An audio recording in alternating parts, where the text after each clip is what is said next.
బులెటిన్లో హైడ్రాకు సంబంధించిన ఒక బ్రేకింగ్ న్యూస్ అయితే చూస్తున్నాము.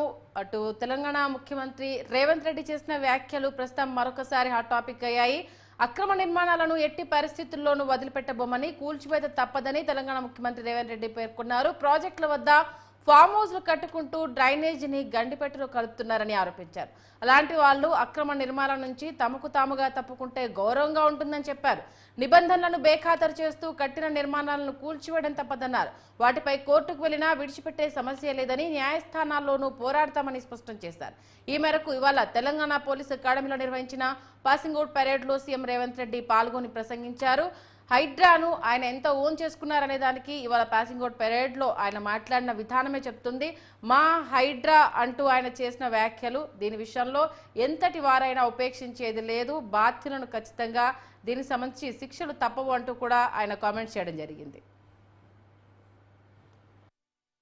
ముఖ్యంగా హైదరాబాద్ నగర వాసులని 1908లో ఈ మహానగరం మీద వరదలు ఉప్పెనై కమ్మేస్తే వేలాది మంది ప్రాణాలు కోల్పోతే ఆనాటి నిజాం సర్కార్ మోక్షగుండం విశ్వేశ్వరయ్యను ఆర్కిటెక్ట్ గా నియమించి 100 కోట్ల రూపాయల నాడు ఖర్చు పెట్టి ఉస్మాన్ సాగర్, హిమాయత్ సాగర్ ను నిర్మించిండ్రు.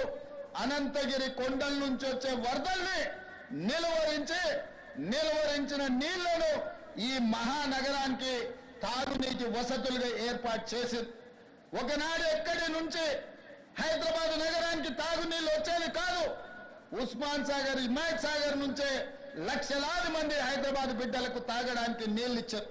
హైదరాబాద్ దాహార్తిని తీర్చిన ప్రాజెక్టులు గండిపేట, హిమాయత్ సాగర్. ఇలాంటి ప్రాజెక్టుల చుట్టూతా బాగా సంపాదించుకున్న వాళ్ళు, ఆగర్భ శ్రీమంతులు ఫామ్ హౌజులు కట్టుకున్నారు.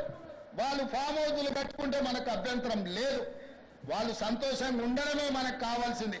కానీ ఆ ఫామ్ హౌస్లలో ఉన్న డ్రైనేజ్ కనెక్షన్ లేదు. వాళ్ళ డ్రైనేజ్ తీసుకొచ్చి గండిపేట నీళ్ళలో కలిపిండ్రు. వాళ్ళు వాడిన డ్రైనేజ్ నీళ్లు గండిపేట నీళ్ళలో కలిస్తే ఆ నీళ్లు తాగడానికి నగరానికి ఇస్తున్నాం.